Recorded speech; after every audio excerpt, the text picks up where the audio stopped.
दुपारी काहीच काम नव्हतं, म्हटलं की मेकअपचं सामान आणि ज्वेलरी नीट ठेवावी. इतके सणवार झाले ना, आणि सगळं सामान असं अस्तव्यस्त पडलेलं ना, मलाच बघवलं नाही त्याच्याकडे.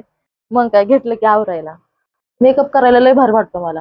पण तेच सामान जागच्या जागी ठेवायला ना, मला लयच कंटाळा येतो. माझ्याकडे ज्वेलरी कमी आणि बांगड्या जास्त झाल्यात.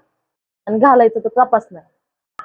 माझ्याकडे दुसऱ्यांसारखे इतकं सामान नाही, पण जितकं आहे ना तितके मी जपण्याचा प्रयत्न करते. कारण आपल्याला कोण आणून नाही देत. मग नवऱ्याकडून थोडे थोडे पैसे घेऊन ना लागन ते घ्यायचं. आणि अर्जंट काय घ्यायचं असलं ना की पैसे लागतात. मग हळूहळू करून नाही का एवढं छोटस तळ साचवलंय बघा मी मेकअपचं.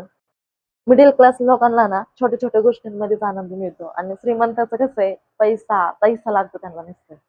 आमच्या ह्यांचा पगार झाला ना की ते स्वतःहून म्हणतात की तुला काय घ्यायचंय काय नाही तू घे. मग घेते थोडंफार मी पण. सगळं व्यवस्थित ठेवलं आणि पावसाचं खूप वातावरण झालं होतं, म्हणून म्हटलं की पहिल्यांदा कपडे काढून आणावा. असं वातावरण भारी वाटतं, पण खूप थंडी वाजून येते.